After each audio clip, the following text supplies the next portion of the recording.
Okay, I'll call the meeting to order at 7:04. Can we have a roll call, please?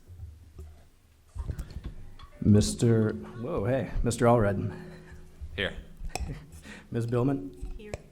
Mr. Fell. Here. Mr. Hopkins is excused. Ms. McFarland. Ms. Sims. Here. And Ms. Yu. Here.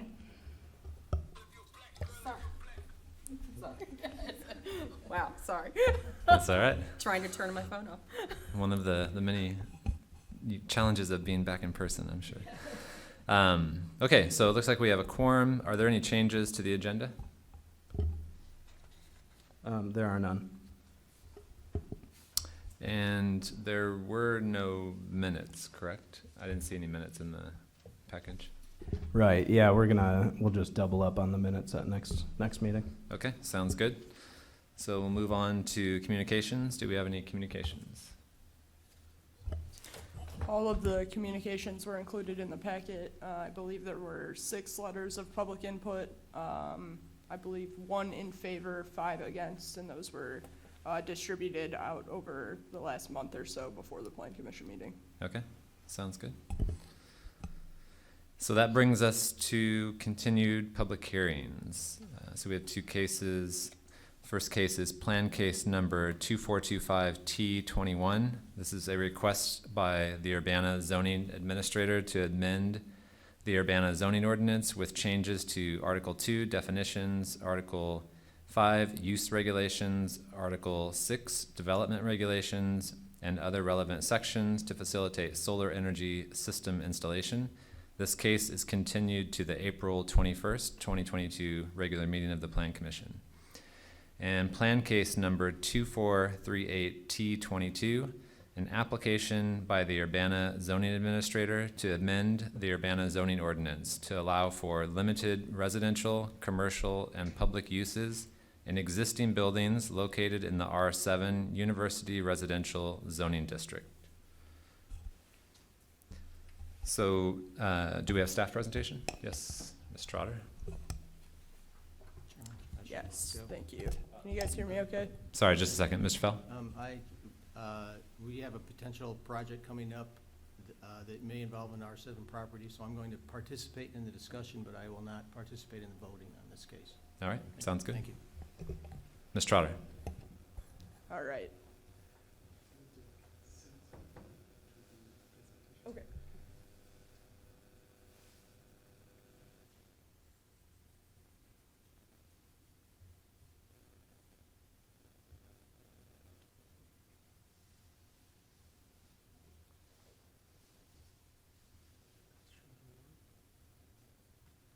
Thanks.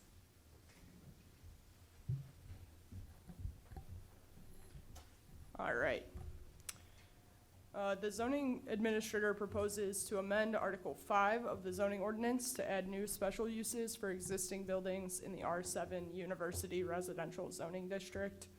The text amendment would also amend Articles 8 and 9 to alter parking requirements and sign regulations for commercial uses in the district. Since this is a complex text amendment, staff is asking the Plan Commission to discuss the proposal tonight, provide direction for staff on how to proceed, and then continue the meeting to the next Plan Commission meeting. Or I'm sorry, continue the case to the next Plan Commission meeting. And we've lost the slideshow. There we go. All right, this is a zoning map of the properties and surrounding area. There are 43 properties that are zoned R7 University Residential in Urbana. They're concentrated on the east and west sides of Lincoln Avenue between Illinois Street to the north, between Illinois Street to the north and Florida Avenue to the south. This is a location map of the properties, all in yellow. 8 of the properties are fraternity or sorority houses on the west side of Lincoln Avenue. 35 of the properties are on the east side of Lincoln Avenue, and 30 of those are in the Lincoln-Busey corridor. This is a use map of the R7 properties. The legend down in the corner denotes the building type. There are a few apartments in the district and a few religious institutions, but largely the district is split between boarding houses and Greek houses. Most of the properties have been or are being used as group homes, fraternities, or sororities, and are located close to the U of I campus. However, the student demand for these types of housing is decreasing. It has been increasingly difficult for property owners to find tenants for many of the buildings in the district. The current zoning regulations have done a good job preventing the buildings in the district from being torn down and replaced with new structures, but the same regulations make reuse and preservation of these buildings difficult. They do not provide a path to preserve the important historic buildings. I've got some photos of the properties in the district. There are, like I said, Greek houses on the west side of Lincoln, closer to the U of I campus, on Lincoln Avenue, and then on east of Lincoln Avenue, which are further into the West Urbana neighborhood. There are rooming houses, religious institutions, and then a few special cases, the Chateau Normand, which was a planned unit development to convert the existing building into apartments, and the Europa House, which was formerly zoned R7 but rezoned to R4 sometime last year. Greek houses and rooming houses are inherently different from each other and as such should be treated differently when making zoning changes. The proposed text amendment focuses on how to best allow Greek houses to be reused and preserved. Planning staff intends to follow up this text amendment with other zoning changes to address the rooming houses in the district. The objective of the text amendment is to promote reuse and preservation of the existing buildings. Allowing for new uses in existing buildings could allow for some unique and creative adaptations of Greek houses in the future. The R7 district is currently limited to just 6 principal uses. To promote reuse of the buildings in the district, staff suggests that for existing buildings that the allowed uses be expanded. Through the text amendment, all residential uses, including apartments, would be permitted in existing buildings. I've got some examples of commercial uses in Champaign and Urbana that have gone into existing buildings, some of which in fairly residential neighborhoods. This one's in the MLR district in Urbana. It's the Twice as Nice thrift shop. We also have the CU Potters Club. And this is a Hopscotch Bakery in Champaign. Allowing some businesses or business uses could allow for creative reuse of buildings in ways that would benefit the residents of the neighborhood. Staff is proposing that commercial uses from these categories be allowed in existing buildings with a special use permit. Public uses, personal service, food sales and service, professional and financial services, and retail businesses. There may be room to allow some by right commercial uses along Lincoln Avenue and west of Lincoln Avenue if uses meet certain performance measures to minimize any nuisance to the neighborhood. So those could be limiting size, operating hours of the commercial use. Any commercial use that exceeded the performance standards would be required to get a special use permit. So we've received some mixed feedback from the public on whether or not by right commercial uses should be allowed. So we seek guidance from the Plan Commission on that topic. We also seek guidance from the Plan Commission on more sensitive commercial uses, such as microbreweries, taverns, hotels, and liquor stores in existing buildings, as these are not or shouldn't be lumped in with the other commercial uses that have been listed. This is a photo of a postcard that was sent out related to the neighborhood meeting and survey that we put out. We hosted 4 virtual neighborhood meetings on the R7 zoning changes. During the meetings, neighborhood residents expressed significant concern about parcel aggregation and out-of-scale development on these properties if the buildings were to be demolished and the sites were to be redeveloped. There was also general consensus that Greek houses and rooming houses should be treated differently, and that residential uses such as apartments would be appropriate in existing buildings. There is some neighborhood support for commercial uses in existing buildings, and some residents would like to have oversight and the opportunity to provide public input on any proposed use in these buildings by requiring a special use permit, which would in turn require a public hearing. I'm gonna go through the neighborhood survey results. I've categorized them by question, and that was also included in your packet. So like I said, the survey results for residential uses were significantly in favor, with 91% of respondents in favor of residential uses in existing buildings. For food sales and service, we saw the majority of people in favor of that use in existing buildings, with 52% of respondents saying yes, and an additional 27% of respondents answering yes, but with some restrictions, whether that be on size, operating hours, or with approval from a border commission. Retail uses, we saw some more split response. Professional office was similar to food sales and service, with the majority or near majority of half answering yes, and an additional 28% saying yes, but with some restrictions. And then personal service was also kind of a split response, with 43% of respondents being in favor and an additional 20% in favor with some restriction. In addition to the neighborhood meetings, well, we just went through the survey results, but that postcard was mailed out to residents within 300 feet of R7 properties. There were about 600 postcards that went out.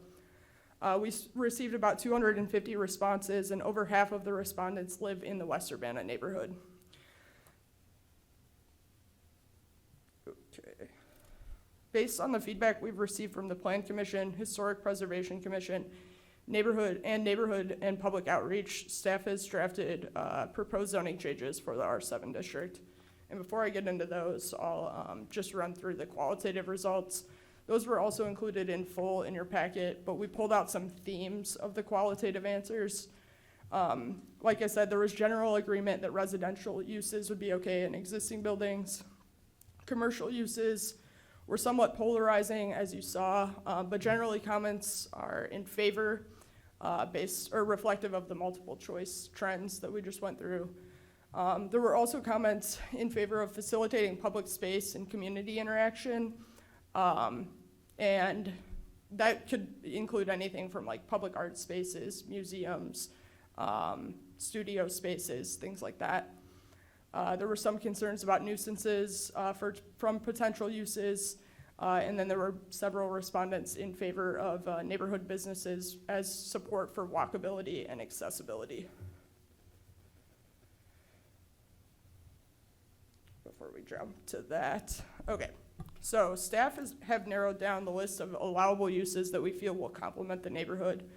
The text amendment would alter the allowed uses in the R7 district to allow residential uses in all buildings and allow small-scale commercial uses that fit within specific performance measures.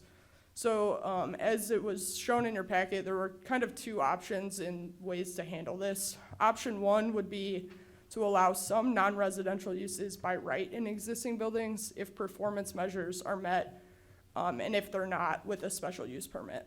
And the performance measures would be that the property is located on or west of Lincoln Avenue, that the proposed use does not exceed 2,500 square feet, and that the operating hours are limited to 7 a.m. to 10 p.m. And if we went with option one, as shown on the screen, the blue properties would be where commercial uses would be allowed by right in existing buildings within those performance measures.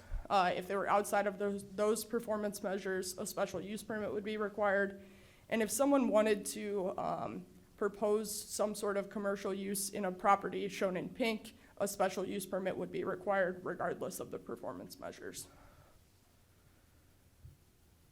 Option two shows all of the properties in pink, and that is because all commercial uses would only be allowed with a special use permit. So the performance measures would not apply. In option two, special use permits would be required for any commercial use going into an existing building. We asked for the Plan Commission's direction on these two options, and like I said, the more sensitive uses, as shown in special uses, on the zoning description sheet that I'm about to pull up. Those include liquor stores, hotels, microbreweries, and taverns. So I'm gonna intermission from the presentation for a second.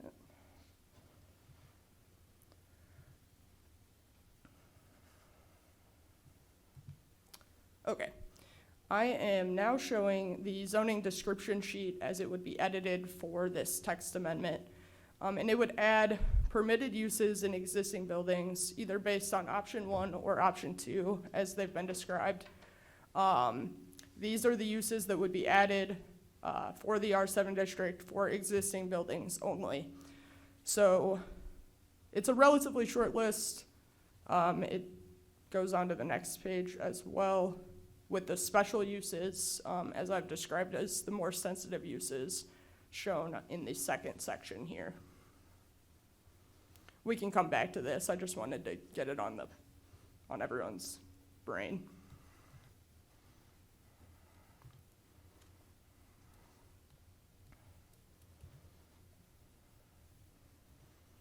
Okay.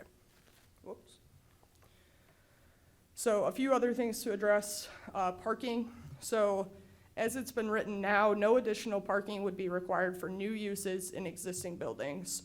For additions onto existing buildings, parking would be required at the rate established for the new use in the zoning ordinance. So just like any other use going into any other building.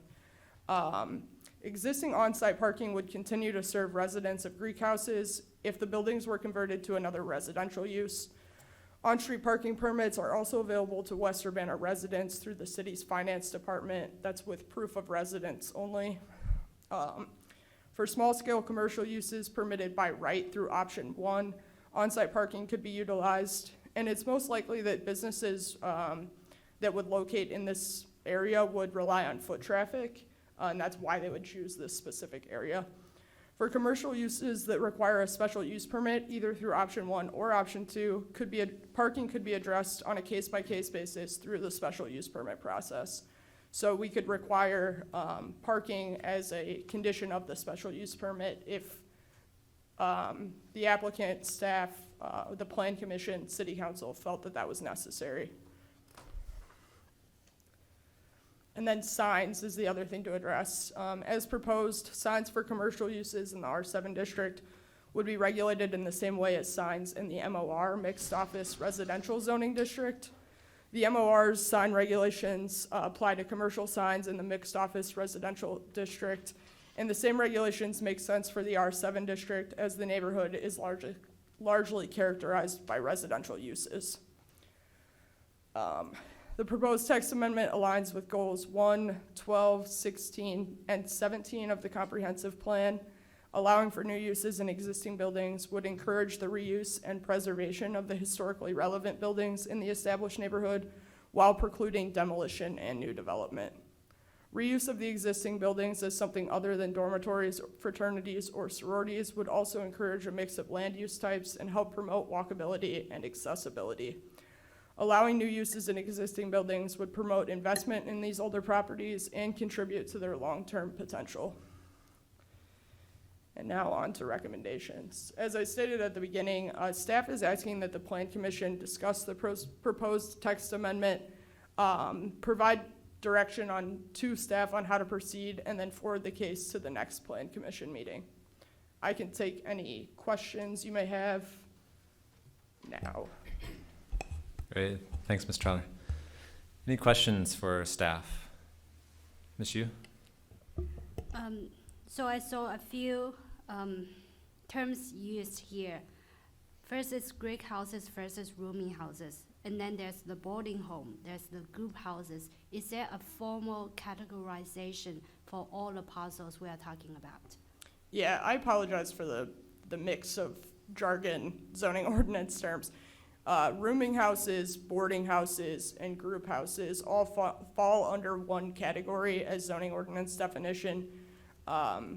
Greek houses also fall under dormitory, which is a term we haven't really tried to use very much in this because they aren't really dormitories in the colloquial sense.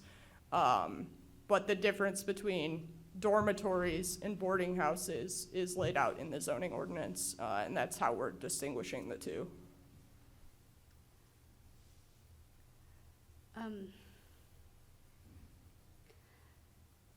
So you just gave some explanation, but still, it's kind of hard for people to identify which one's a Greek house, which one's a boarding house.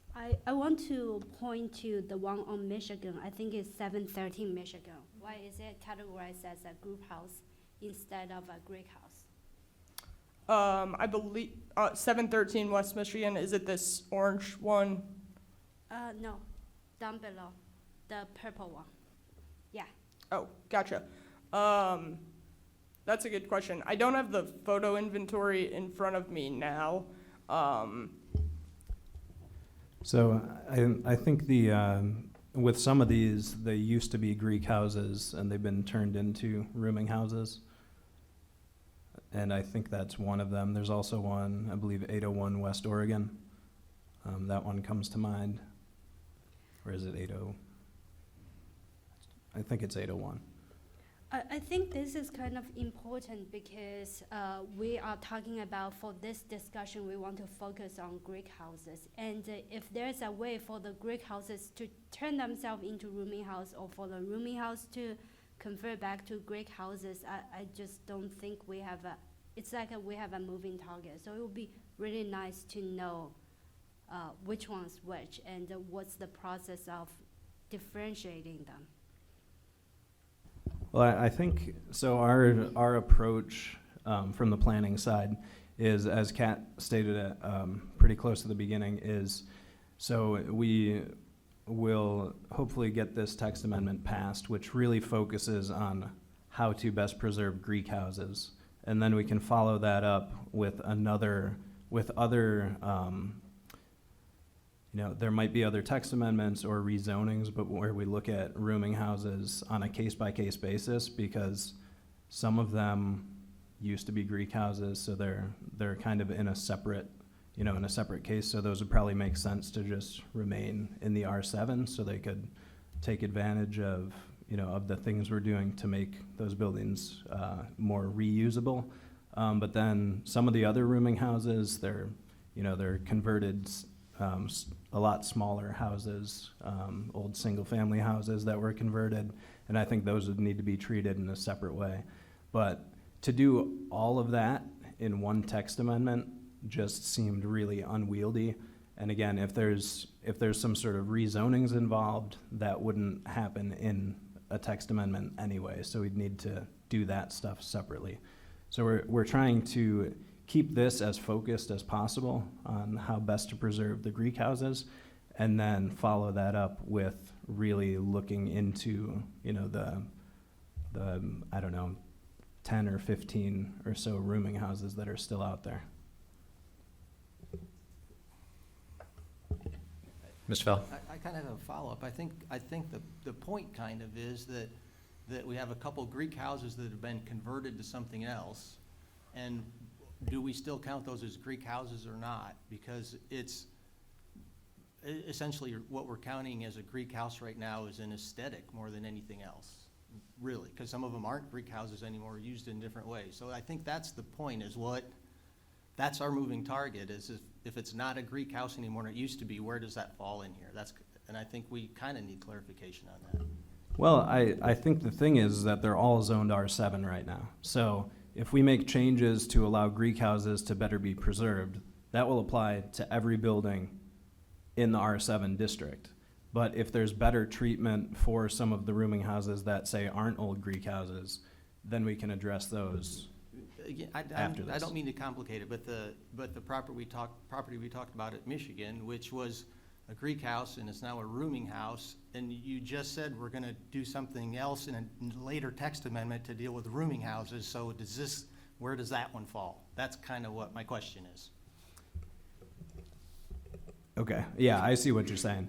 I think in the future it's going to be, if we're talking, say, rezoning to like an R4 or multifamily, so that they can have those zoning regulations applied to them.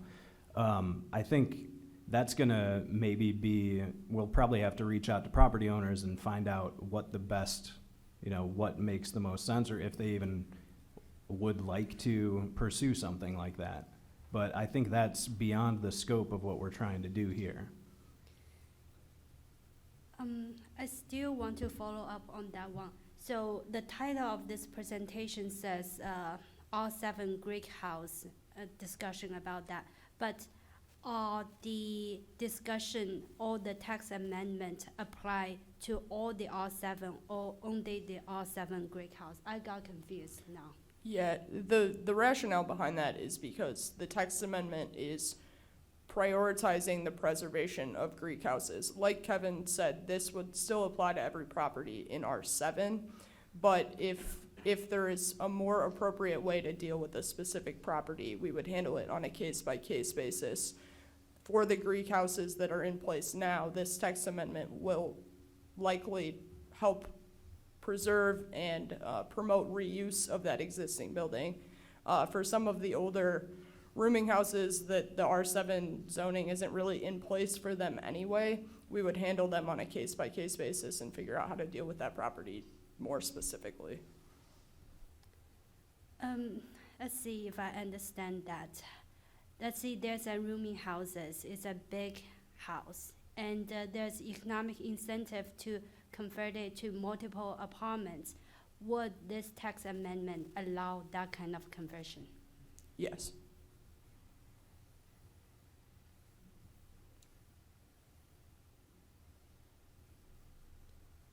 Thanks. Other questions for staff?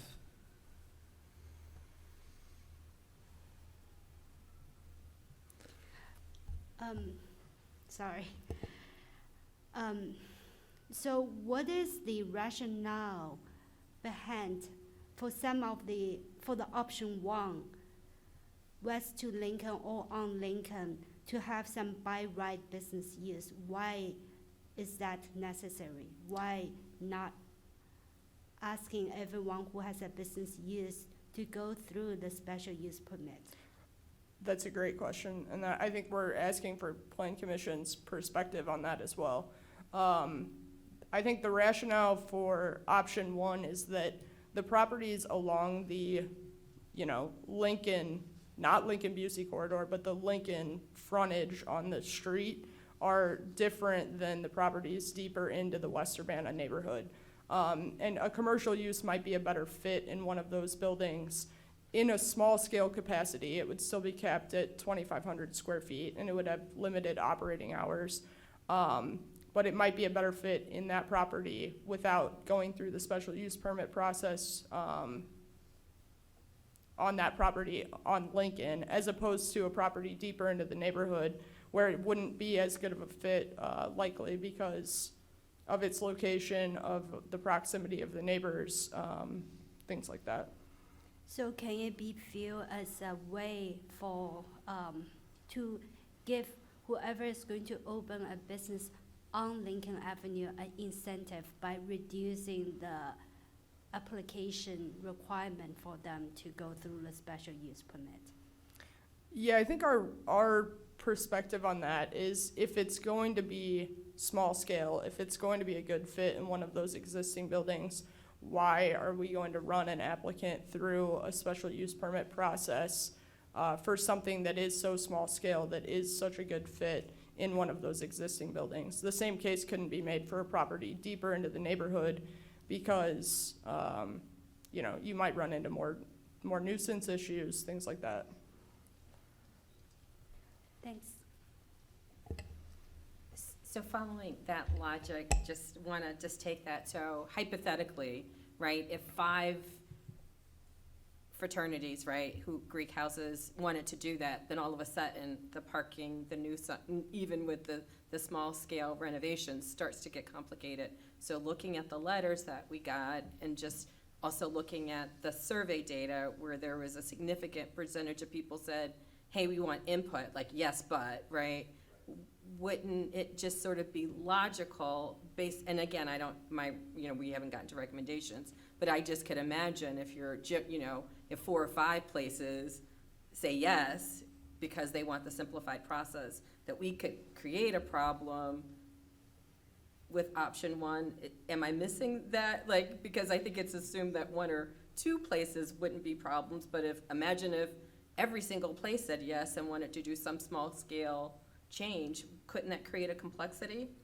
It could create a complexity. I think to boil it back down to the scenario we're dealing with, there are about 12 properties that front onto Lincoln Avenue now. Some of them adjacent to each other, but they're spread, across 6, 8 blocks.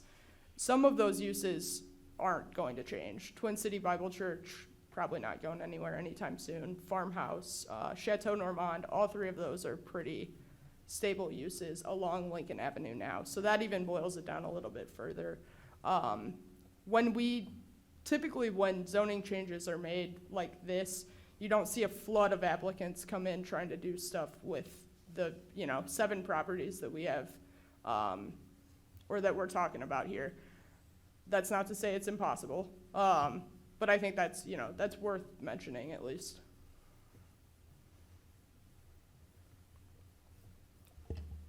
But you can imagine that you don't probably change an ordinance based on what we have presently. We're trying to have sort of a longitudinal view.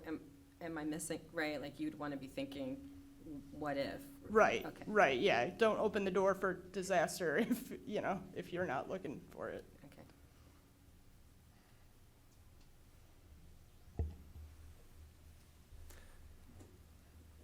Any other questions for staff?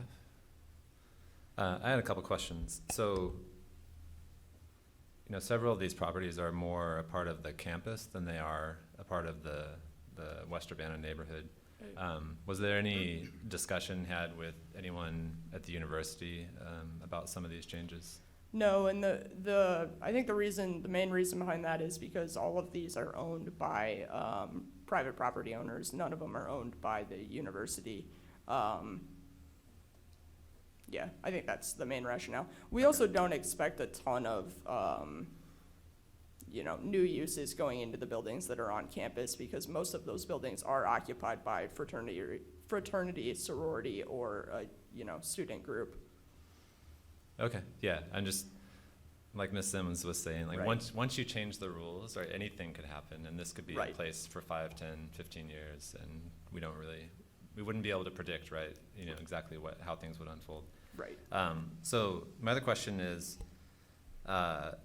in the language, I think, of the proposed text amendment with the options, it talks about criteria in terms of when things were constructed and, what would be eligible for Right. these rules to apply.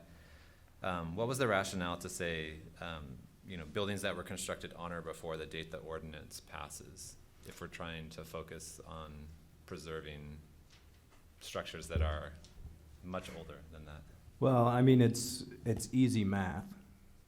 We're talking about existing buildings. Most of this stuff was built, I don't know if any of this stuff was built, within the last 80 years. So, I mean, if we pick today and go back, that's the same as, as picking some year. But if we pick some year, then we have to actually go back and look at every property when something comes up and say, okay, does this actually meet this date criteria? And right now, that's easy, but 20 years from now, whoever is in the planning division at that time, they're gonna have to go and look that up when it should just be, yeah, that's a really old building. It's allowed. Sounds good. Ms. Bowman? Yeah, did you, forgive me if you already answered this, did you consider an option 3 where the Greek houses to the west of Lincoln Avenue were allowed by right? And not the properties on Lincoln? Yeah, that we did not entertain that option. Yeah. Well, I think, like Kat said, most of those are occupied. It doesn't seem like they're gonna change use anytime soon, so, if we were to say everything west of Lincoln can do, whatever they want, let's say, it probably wouldn't matter, and it would just make the zoning ordinance more complicated.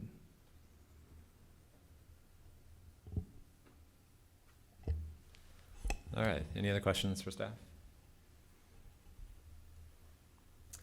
I'm not quite sure this is a staff question, I'm sorry. Sure. But I didn't, when I read, and I might have missed this, if the idea is to preserve the buildings, is there any provision around the historical integrity? I didn't see that, and so I guess I wonder if that's part of the value, where is that included? How would I assume that, or wouldn't that require like some sort of special use? Help me think that through. Well, so a lot of these buildings are in the Lincoln-Busey design corridor, so for any exterior changes, well, not for any, but for certain exterior changes, they'd need to go through the design review board. So there's a bit of oversight there.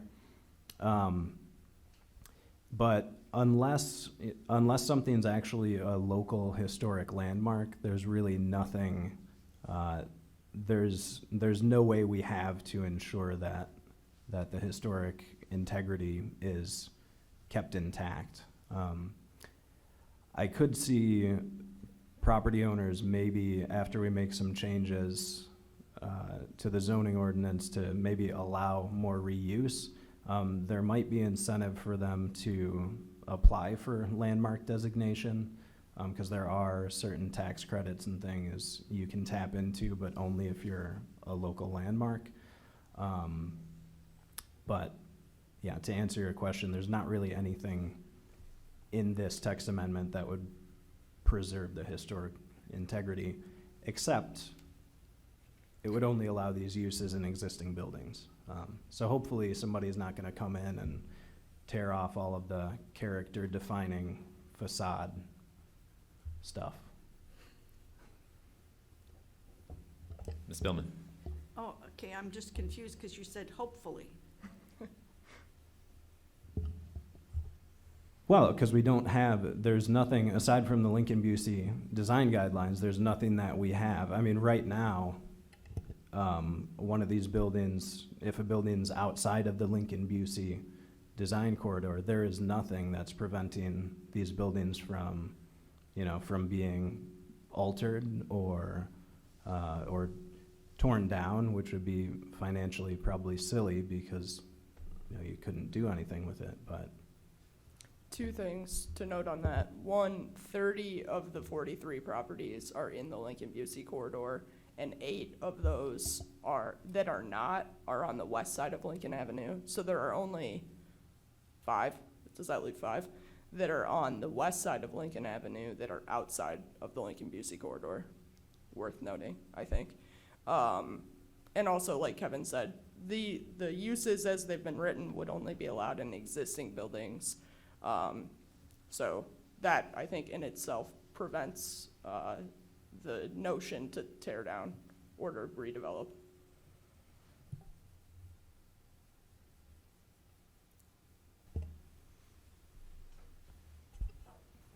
Ms. Sims? Something else? Okay. All right, it seems like we have exhausted our questions for staff, potentially, and have a lot of material to talk about in our discussion. But before we move on to discussion, let's open up our public hearing for this evening. So I'll go over the rules for a public hearing. Anyone in favor will be allowed to address the commission. Then we'll go with anyone opposed will be allowed to address the commission. Then we'll close the public input portion and move into our discussion and provide some recommendations for staff, hopefully. So if anyone would like to address the commission, at this time you can come forward and sign in.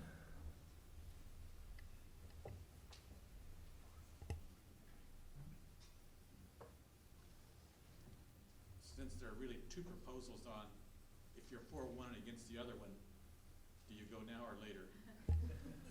Well, I think the idea that there's hard lines of, being for or opposed to this in general is kind of questionable. So if you're generally in support of the idea, then how about we'll start off with that, and then we'll move on to the generally opposed. But you can provide all the nuance that you want.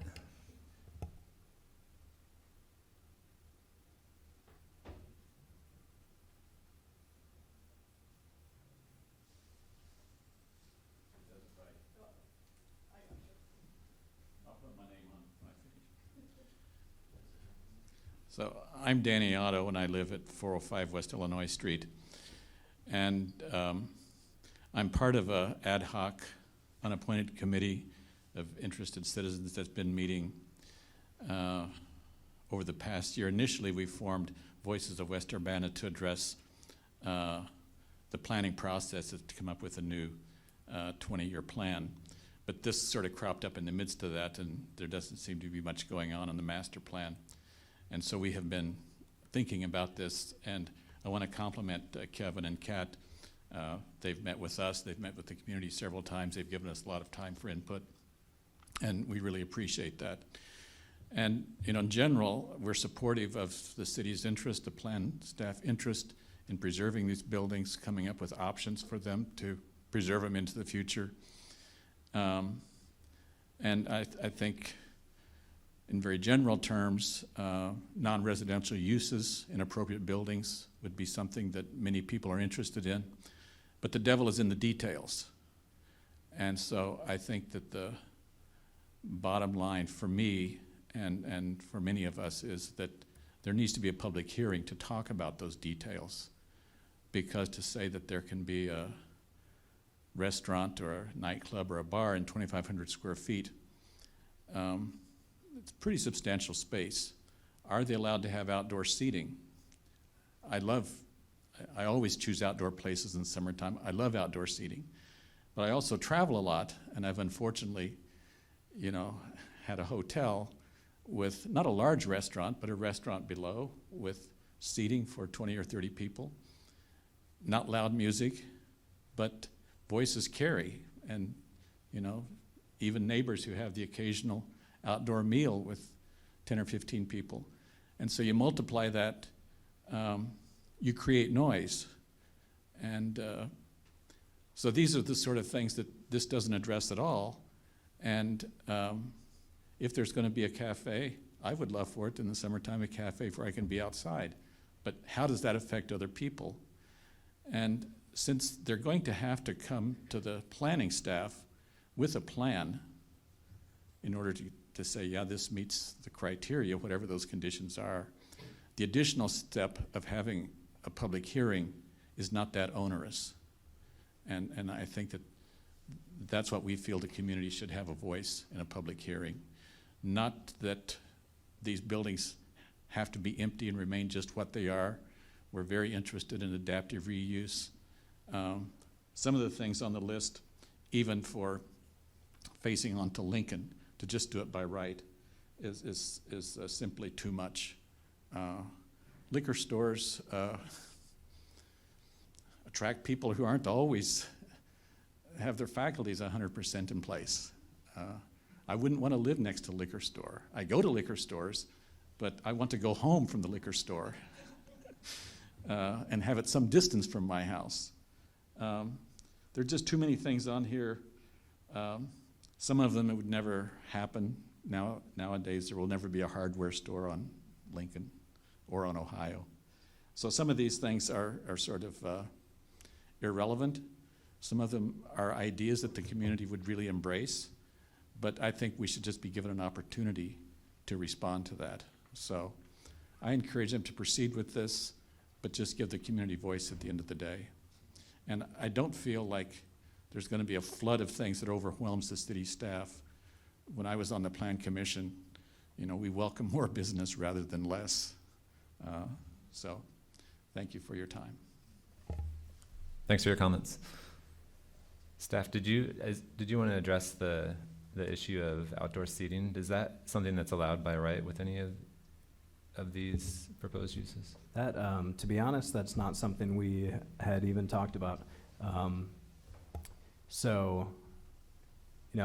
think if one were to pursue an option that allowed some limited commercial uses, that's the type of thing you would want to address in there. So the only ones we thought of were just, size and limited hours. But, yes, outdoor seating is great. And if you're going to have a coffee shop along Lincoln Avenue, you would want it to have outdoor seating. But, you could build things into a zoning ordinance that says, and your outdoor seating has to close by 7 PM, or something like that. That sounds kind of early to me, but you know, you can pick those things. So I think back to an earlier question just about why would we even consider by right uses at all? I think if you can establish certain criteria that people can agree on for uses that would not create a nuisance, then you just remove sort of that friction to allow some agreed upon uses that meet these, you know, like Kat said, these performance measures to go in by right. So I just wanted to expound a little bit upon that. Thanks. Anyone else wants to address generally in support of the amendment?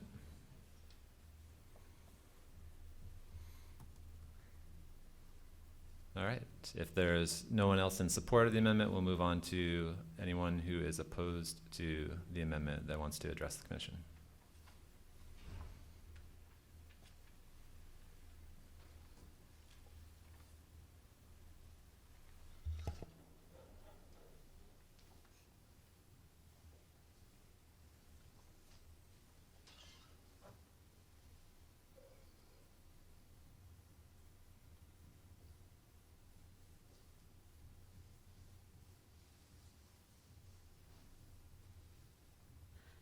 Good evening, I'm Sarah McAvoy, 805 West Michigan Avenue. This is like my fourth rodeo with this topic. I've been at a lot of meetings with Kevin and Kat, and we appreciate that they've been listening to our neighborhood input, and I thank Danny Otto for representing. I'm just one of the 200 people who signed the vow letter to you, asking that only residential uses be allowed by right, and that all commercial uses would require a special use permit. So I just want to reiterate that we think, you know, that given the Lincoln-Busey corridor, the intent of it, that we are, of course, interested in preserving these beautiful buildings, but that we would really think that it is not too onerous to have a meeting for the special use permit so that the neighborhood can have a voice. So that's my last rodeo. Thank you. Great, thanks for your comments. Anyone else wants to address the commission in opposition of the amendment or parts of the amendment?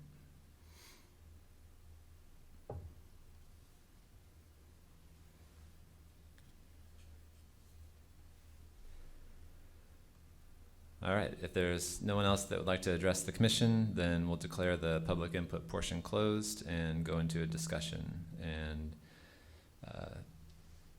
hopefully make some recommendations for staff. So we'll open up the discussion. Anyone wants to start us off? Oh, no. I personally think the idea of having a special use permit for any commercial use is probably a good idea. We've talked about it a couple different ways. In some ways, it's good not to have a special use permit and let them do it by right. However, that lets the people who maybe marginally have how do I put this well, a marginally good business plan. They're doing this to make a buck, right? They're not invested in what they're doing. They're doing it because there's a commercial venture. Those people now have no incentive to be more careful with what they do. If we make them go through a special use process, the people that care and want to be responsible and have to answer to the community are the people that are going to apply for a special use. So I think it's wholly appropriate to make all the commercial uses have a special use permit. So. Thanks. I Yes, you? want to just kind of think about one scenario where, let's see, this is a big brick house and we want to have multi-use, and potentially it can be a little boutique flower shop, a little bookstore, office 4 or 5 or even 6 or 7 business wants to occupy that building together. And would we need a special use permit for every single business that wants to operate in there, or the special use permit will be for the building?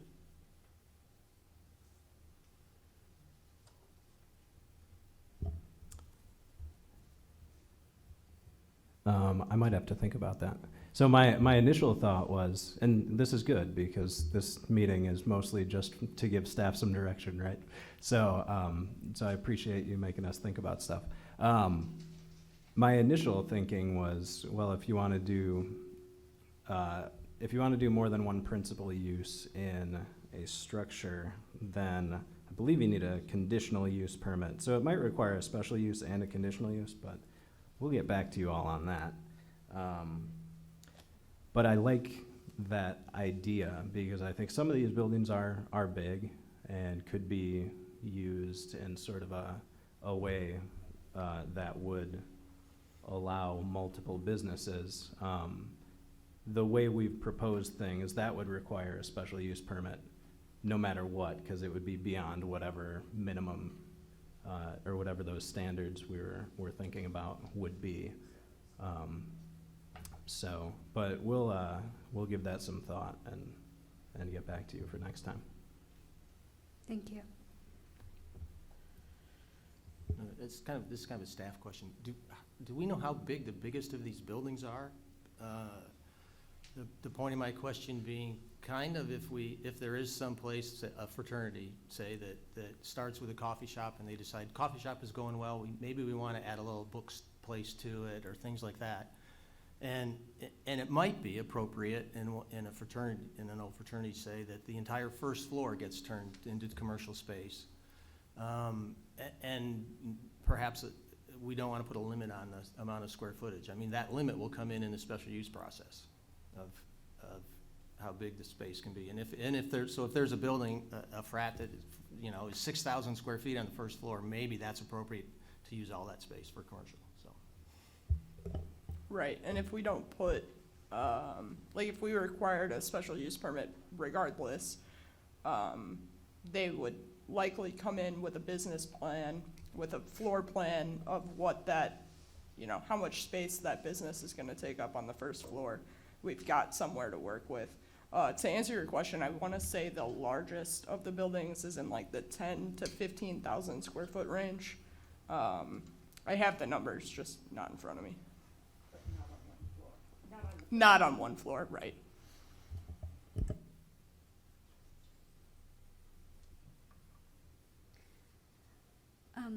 So go back to that limit and to multiple business. Let's say there's one fraternity house where they want to have 5 different business. Each business is going to have just 1,000 square foot.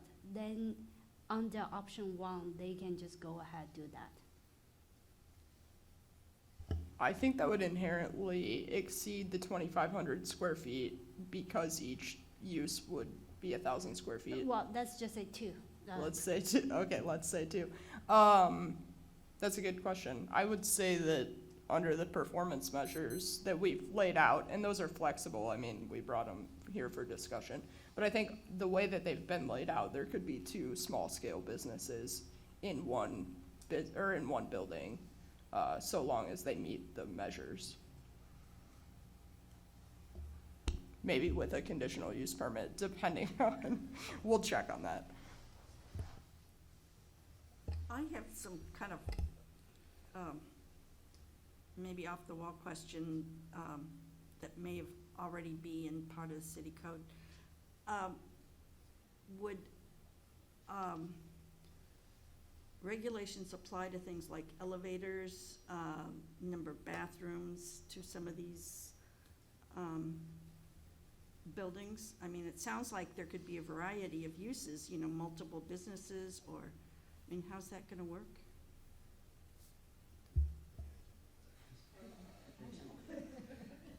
I mean, any new use that goes in is going to have to meet building code. So, if they require elevators, that's on on them to provide. and everything's gotta meet building code, so. I think if you go from residential to residential, it doesn't trigger like the elevator requirement. Or if you're under 3 stories, it doesn't trigger there are, and Andrew could probably speak to that better than I could. But there are different ways around some building code.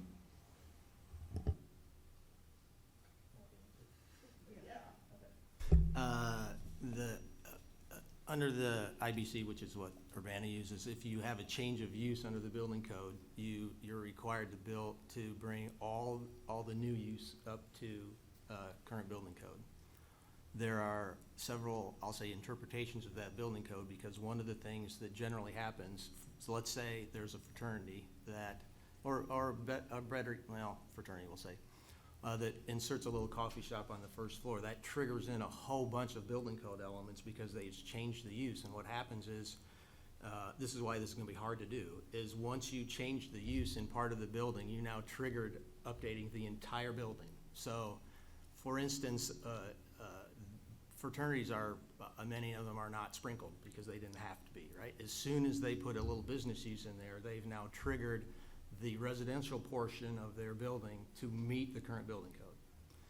The Urbana does use a separate piece of the building code called the Existing Structures Code, which allows some breaks in existing buildings to keep, I'll say, the character of the building. So for instance, there's a maximum riser height for a stair. The Existing Structures Code allows you to let that be a little bit taller so that you can keep a stairway, an existing stairway, and you don't have to tear it out and make one that meets the building codes, because generally it won't fit, because it's longer and things like that. So the answer to your question is very long. The short part of your answer is, when this change of use happens, absolutely everything that's new meets the building code and the accessibility code. So anything that's new has to be 100% accessible and meets current building code. Well, one of my questions throughout this whole thing is, how practical are any of these reuses? I mean, financially? Most of them probably are not very practical. The size limit helps, and and this could easily turn into a very complicated building code discussion. Uses of this size are generally easier to get into an existing structure, but there are still lots of complicated things. Most of these buildings are in no way handicap accessible, and just getting that done to the first floor of some of these buildings is a monumental economic undertaking. And so that will just those issues, I think, will prevent most of these any commercial uses from happening in almost all of these buildings. Just the economics of it are not in the favor of doing that. So doing something like taking one fraternity and making that one commercial and putting in a bunch of businesses might make more sense than, and doing it any other way. I'm Well, sorry, I'm getting yeah. off. Yeah, and I don't mean to belabor this either, but one of the things that complicates this whole issue in the building code is putting a commercial use in with a residential use. If one of these buildings if they're all residential or are all commercial, there are a lot of different easier things happen with fire separations and building codes and things like that. So the complication is inserting a commercial use into a residential use. Right, that's why I'm saying just, So, Andrew, from your experience, what you're saying is that to add any commercial use to this rooming houses or R7 residential houses is a huge economic undertaking. It's not something someone can just say, oh, that room looks good, I'm going to have an office there. I don't want to say that, because there are cases where it potentially could be very easy to insert certain uses into these buildings. A use that requires public health input or public health approval, it will be very hard. Some of these buildings, I'm sure, would be pretty easily adapted to a business use where you're not required to do dramatic remodeling to the building. And some of those fire rating issues, some of them exist in these buildings in certain cases. So in some ways, some buildings may be building code-wise, easy to put a commercial use in, but that's only certain kind of uses, right? Sorry, that probably didn't answer your question very well. So like anything that would require a kitchen is gonna be A challenging. kitchen would be a very big challenge, but other things happen too. When you start to put in commercial uses that, again, under the building code, kick in a higher occupancy count into the building, now you trigger in needing to put in restrooms, handicap accessible public restrooms, and those are very large and very hard to get into these buildings. You eat up so much space that it's, the economics of it, again, don't make sense. Silly question, does a coffee shop fit into public health stuff? Yes, any place that, well, it's not 100% true, basically any place, and if they cook something, public health, cook or wash something, public health is involved. If you eat or drink anything, public health will be there.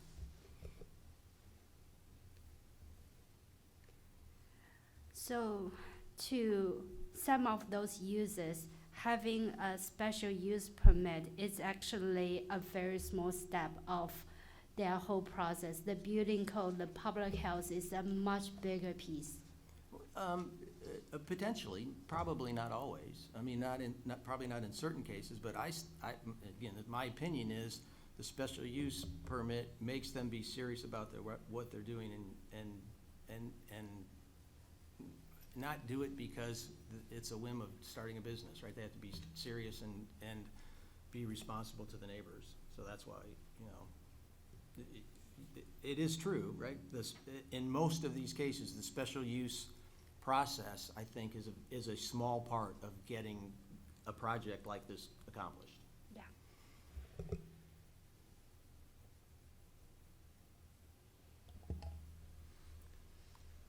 So it sounds like we're leaning towards supporting option 2 in terms of the use question.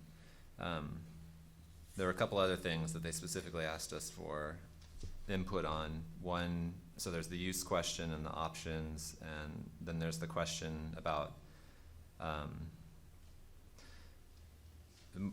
more intensive, but other types of commercial uses that maybe might have more of a nuisance sort of possibility. Is there any discussion about that? Or do we think that falls, once we sort of lean towards the option of requiring a special use for anything, those would fall under that as well? That's what I Would be handled that, okay. And I guess I just had a couple, and I should probably know this, but just a couple clarifying questions around the residential options, because I looked through the notes and things like expanded versions of like an Airbnb, like a vacation rental or a bed and breakfast, or all of those sort of more nuanced, expanded residential options. I saw some people make condo suggestions. I guess I just wonder where that slippery slope is and where the dividing lines are in this, even if we go with even if we go with option 2. Most of the answer to that question is a zoning issue, not a building code issue, so. But most of those would be commercial and they would require a special use permit, right? Other than, I don't know, what's our limit for residential versus short-term rental? Is it 30 days or something? 30 Yeah, days. 30 days is the cutoff. Anything can't remember if it's less than or equal to 30 or if it's greater than, yeah. But yeah, 30 days is the cutoff between what's considered transient use and long-term residential use.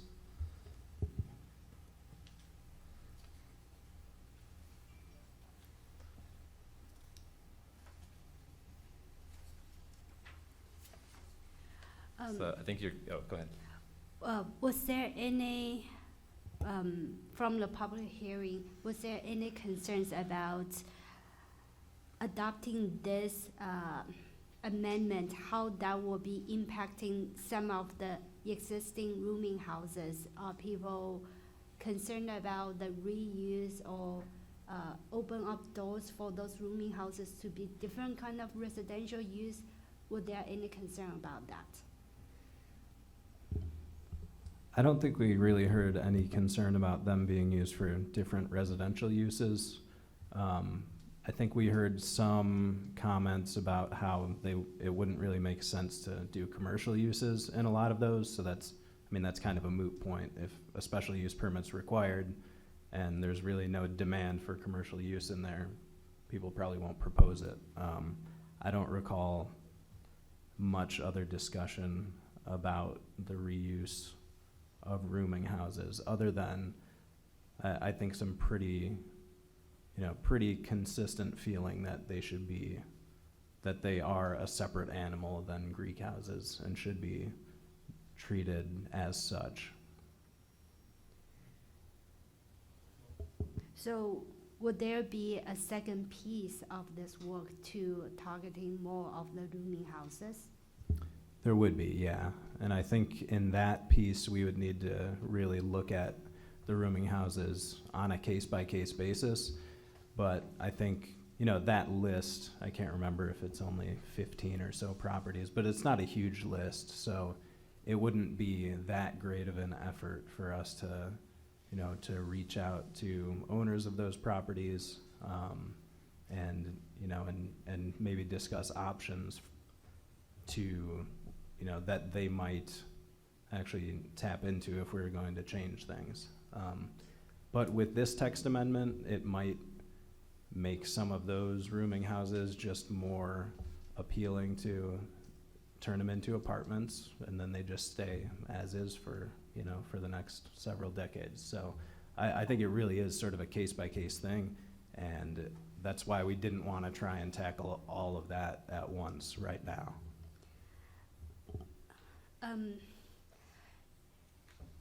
You offer two of the cases where R7 changed to different use. One is the PUD on Lincoln, and one is converting R7 to R4.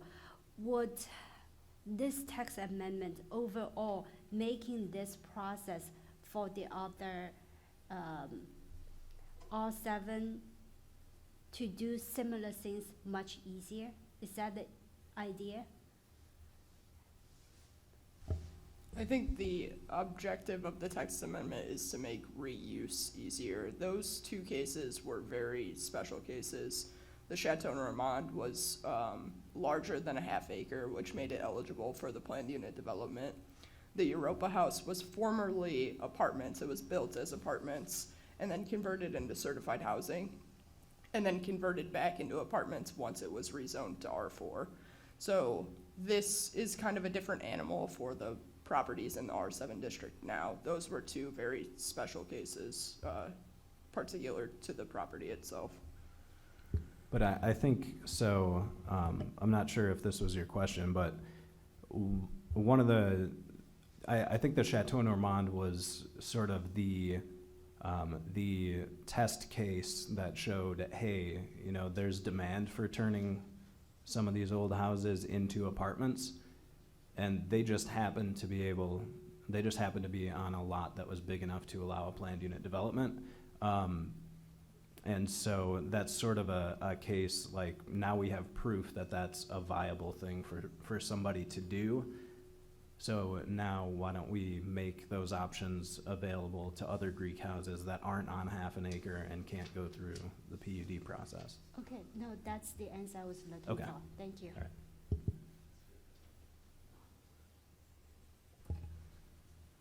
Yeah, so what happened with those properties could happen by right with this change? Their adaptive reuse Yes. as apartments, yeah? Yes. Okay.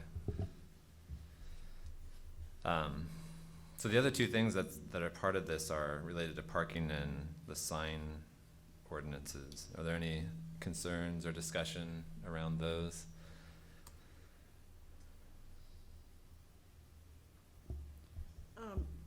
I just remember there were some of the same people who are concerned about having enough parking were also unhappy when on Normandy took out a bunch of lawn to put in enough parking.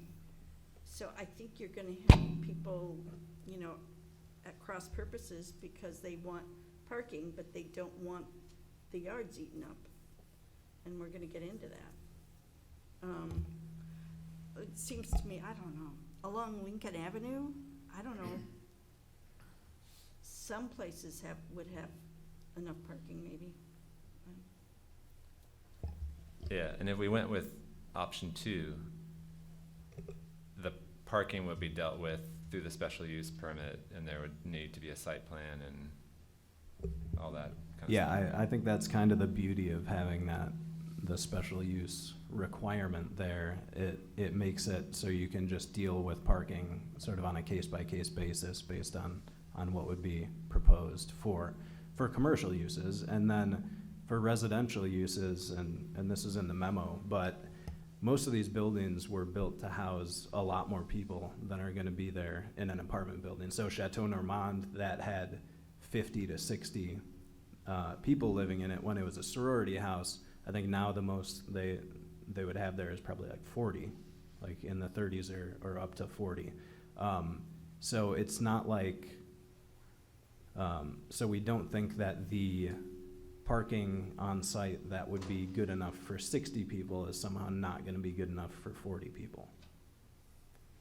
I have to say, I can't disagree with that, but we're also lumping this in with rooming houses that we can now take, in an extreme example, a rooming house that was built for a family of 5 that became a rooming house for 14 and now becomes an apartment building and they don't have any parking. I don't think, well, do we want to allow that? I mean, that's what we do if we sort of negate parking in the ordinance. I will say, just point of clarification, I think 80% of the properties had at least 5 parking spaces. So there were 20 with less than 5. That doesn't mean 0. But Andrew, I think, to your point, so if it's a rooming house with 14 bedrooms right now, they can come to our finance department, all 14 of those people can get on-street parking permits. So I don't see how changing from a rooming house use to some other use and having probably the same number of people or less is going to exacerbate some parking problem.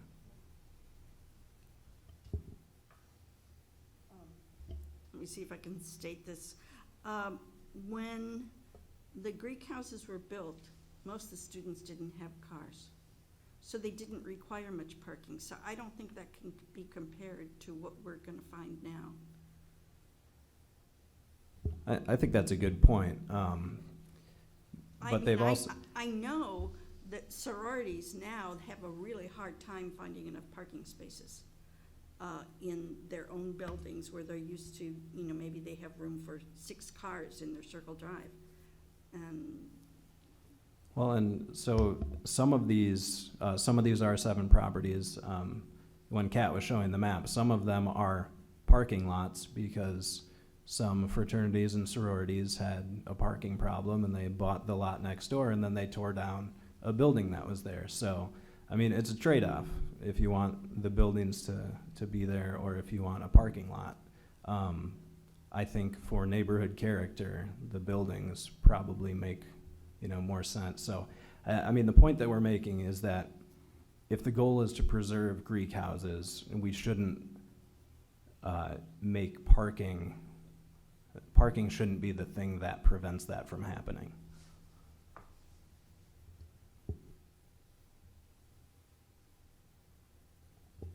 I just want to make sure I'm clear. So the parking and signage, though, if we went with option 2, would be a part of the community conversation. It would be a part of the public hearing. So all of these sort of conversations that we're having, we'd be working through. Yes. Okay.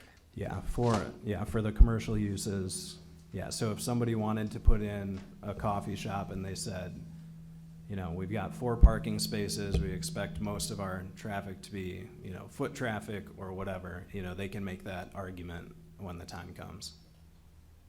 But not for residential conversion. So if they convert from a Greek house to apartments, this says no additional parking is required for uses in existing buildings. That's So correct. We'd have to be comfortable with that. So not knowing exactly how many, I know you've done a kind of spot check and there's an average of 5 spots or whatever, but do we know for sure there's not one of these buildings where if was to take advantage of this, that it would create major issues? Not that we'd want to imply or apply more requirements, but I think we'd want to know what that information is to be sure. Well, I mean, we have pulled parking permit data. I don't know if we pulled it recently, but I know we pulled it in years past to look at how many on-street parking permits are requested for buildings in West Urbana. And I mean, some of them have 10, 20, 30. I think one of them even had 40 parking permits for on-street parking. So, I mean, I think, I don't think it's gonna make the problem worse. I do think we could use other mechanisms to help make things better. We talked with our finance folks, and there's no reason we couldn't do non-zoning things like set a cap for parking permits that you pull for a building. And, you know, so doing things like that, I think would be more appropriate than saying you need to somehow get all this parking on your site.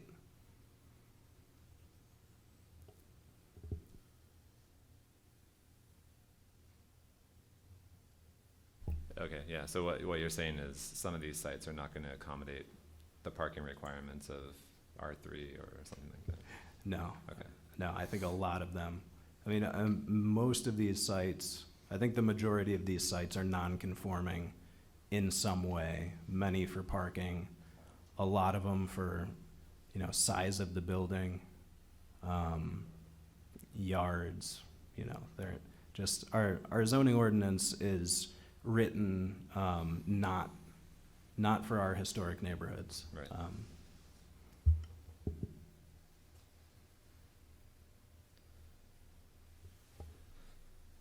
So would we need to include some language to do something like what you're talking about through finance in the amendment, or how would we address that?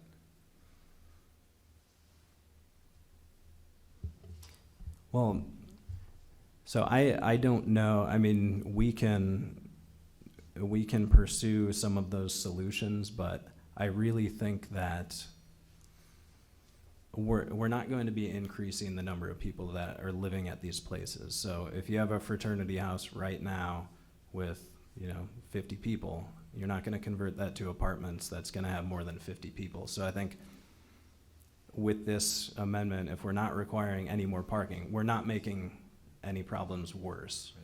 I don't want to add language that somehow forces us to address some problem that we don't even know is going to be there. Mm-hmm.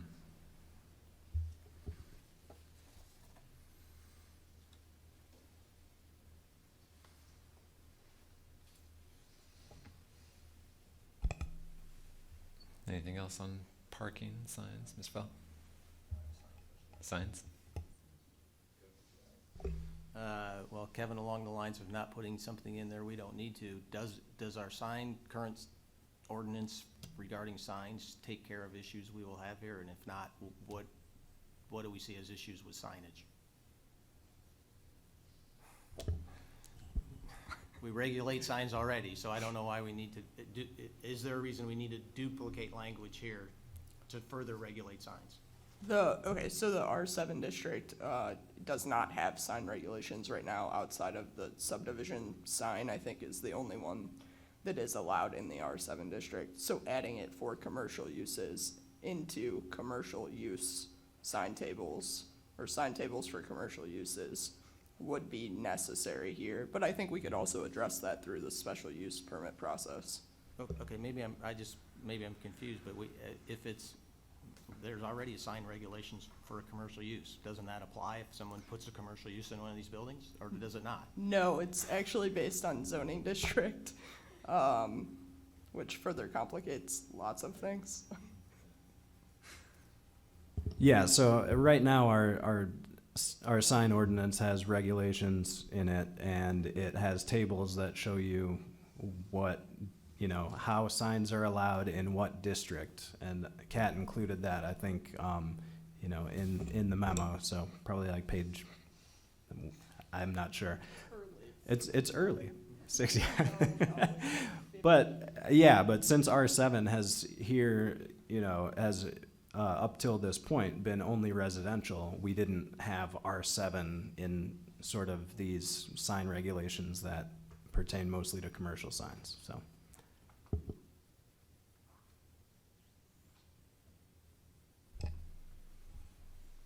Any other sign comments, discussion?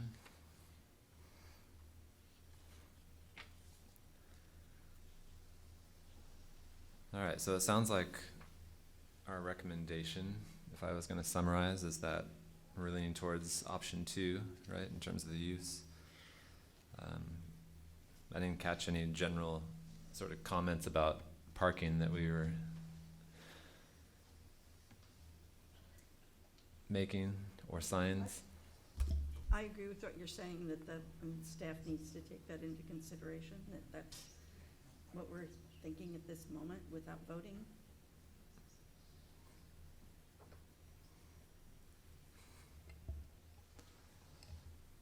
I mean, it sounds to me like you're actually ready to vote, but I'm not gonna force that on you. And I did, you know, at our last neighborhood meeting, we said we would recommend that you forward it to, you know, that you don't just handle it in one, you know, in one plan commission meeting. Cause the staff memo goes out on Friday. People have less than a week. You all know this. You have less than a week to review it, so you gotta find time to do it, so. And we're in no rush. Yeah, sorry, I didn't mean to phrase that as if we were getting ready to vote. But No, I didn't think you were, Yeah. but it's like, I'm hearing that it seems like, you know, it seems like you have, like, you know, the direction you wanna go in, but we can take your direction. Yeah, I think we should stick with the sort of sequence of events that have been mapped out so that everyone has time. I personally react. would like a little bit of staff input on the signage issue, because that potentially could be kind of a issue for a neighborhood. And it's just sort of a big thing that we don't have any tangible content for it, really, you know?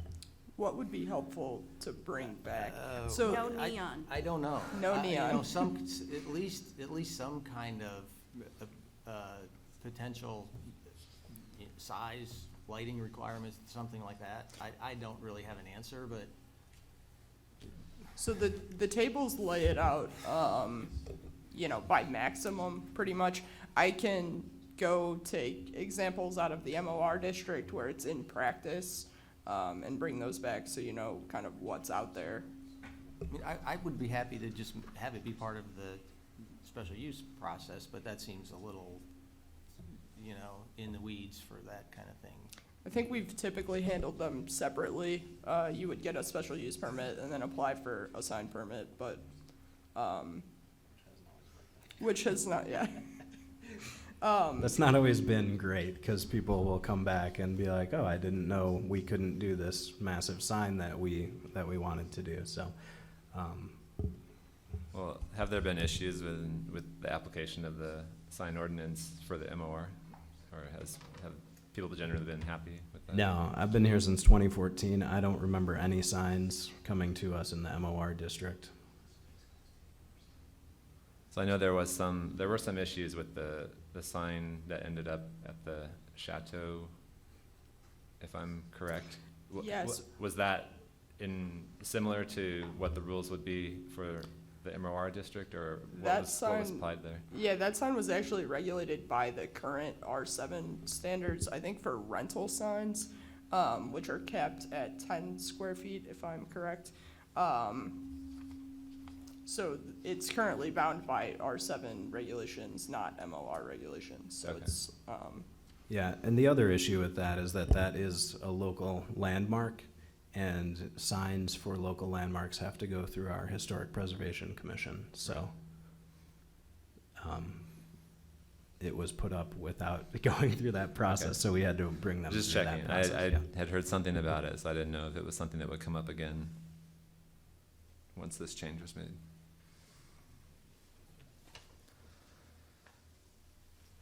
All right. If we don't have any further discussion, I think we would need a motion to continue the case. Is that where we're at?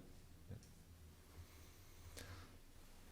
So, if anyone wants to make a motion, Sure. Ms. Billman? I move that we Continue. continue plan case number 2438T-22 to the next plan commission meeting. So we have a motion by Ms. Millman. Ms. Billman, do we have a second? I'll second. Second by Ms. Sims. So, how are we doing this now? In person? Is it a voice vote? I forget. It would be a voice vote, but I feel like continuations, just, if there's a motion and a second, I think it just goes. But I guess just to be on the cautious side, let's give it a voice vote. All right, so we'll do a voice vote. All those in favor, say aye. Aye. Opposed? That passes. All right, so moving on to old business, we have none. New public hearings, we have none. New business, we have none. Audience participation. Is there anyone who wishes to address the Plan Commission for 4 minutes uninterrupted on a topic of your choice? If so, please come forward and sign in.